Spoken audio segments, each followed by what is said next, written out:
Hi everyone. So this is the noise analysis of tutorial 2, the second problem of tutorial 2. So I'll start continuing with the noise analysis. So to do the noise analysis, first I'll short all the input sources and then model the noise as current sources. Now we are we are supposed to find what is the voltage, the noise voltage that is developed across this MOSFET, which I'll call it MOSFET number 5. Okay. So the drain to source voltage of that. Now to solve this problem, what we will do is, if you look at this, these two current sources 3 and 4 here, and 1 and 2, the 1 and 2 current sources, they both are in parallel. So I can reduce the circuit, and I'll also reduce it in further this way. So the looking in impedance at this node, which is at the source end of the device 5, is 1 by gm, and the drain end of this is also 1 by gm, and I can club the noise sources together, okay, and model it like this. So this is IN5 square. This is sum of the two current sources, 1 and 2. So IN1 square plus IN2 square, and this is IN3 square plus IN4 square. Now to find the voltage across this, I'll individually turn on each current source and we'll apply principle of superposition. Okay. To find the, we'll actually find the transfer function for each current source, and then add all the powers finally. Okay, so all the three current sources are independent, so we'll have to just add the transfer function. So first I'll start with the lower current source. So this is the circuit. Imagine I inject a current IN here. So we are supposed to find the voltage developed between the terminals. So this is 1 by gm. Now if you see, R0 is infinity for the circuit. So first we'll find the voltage at this node. That node is simply the looking in impedance at that node is 1 by gm parallel 1 by gm. So 1 by gm is already here, in parallel with the looking up impedance is 1 by gm. So you'll actually have 1 by 2 gm. That multiplied by IN will be the voltage developed. That will be your source voltage. Now the source voltage times gm will be the current, drain current, that now flows into the resistance 1 by gm and develops a voltage minus Vs. Okay. So the voltage developed will actually be minus Vs. So it will be, I'll write it as IN is the current that you are injecting at this point, and 1 by 2 gm is what I called it as Vs. Okay. The voltage developed here is actually minus Vs. Okay. So the difference between the two is minus 2 Vs. So it will be minus 2 IN into 1 by 2 gm. So finally you will get the voltage of IN into minus 1 by gm. So if you look at the transfer function for this guy, it is minus 1 by gm. The current source of from here, I'm just trying to find the transfer function. I call IN1 and IN2. We'll see a transfer function of minus 1 by gm to the output voltage across the fifth MOSFET with the drain source voltage VDS of the fifth MOSFET. Now similarly, the next step is to find the transfer function for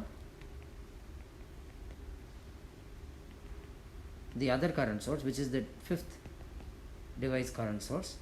Now to solve this, what I'll do is I'll remove this current source here and model it as an equivalent voltage source here. Okay, and try to find the voltage between these two terminals. Now to solve this problem, if Vn is the voltage across this, then we know it's a source degenerated MOSFET, so the drain current is actually Gm by 1 plus GMRS. So in this case it will be Gm by 2 into Vn.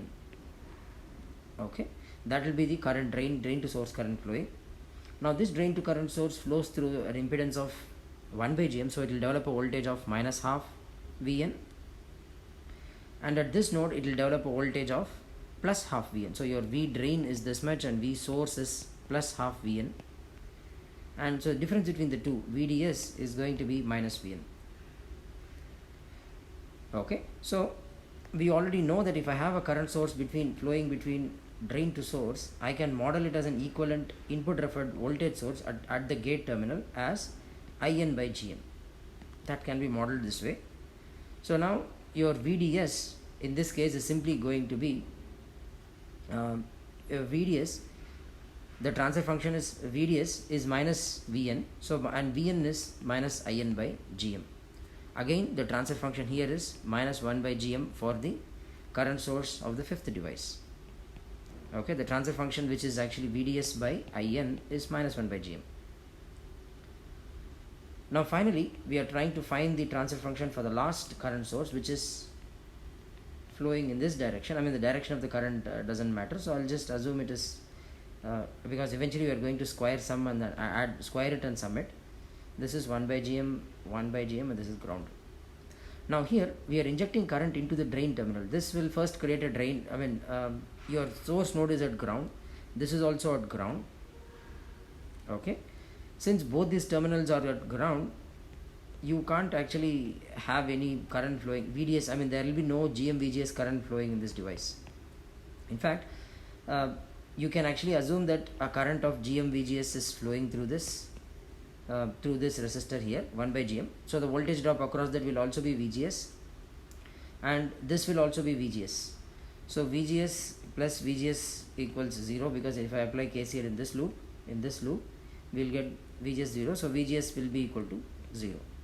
So you will not have any MOSFET current flowing in this MOSFET. So source voltage will be at 0. The drain voltage on the other hand will be In by Gm. So VDS will simply be equal to In by Gm. So the transfer function is 1 by Gm. So finally, to solve this problem, we have reduced it.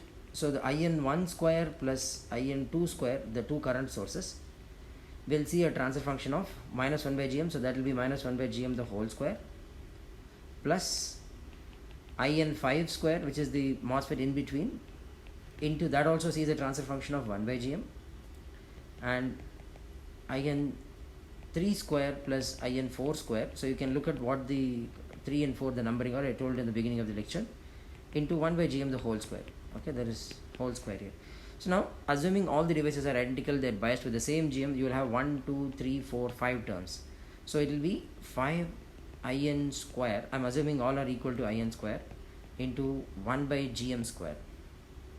So that will simply be 5 into 4 kT gamma, okay, by Gm. So this will be the noise voltage between the two terminals, drain to source voltage, noise voltage in the second problem. Okay, so that's about the second problem. I'll probably make another video for the third problem. I will stop at this point.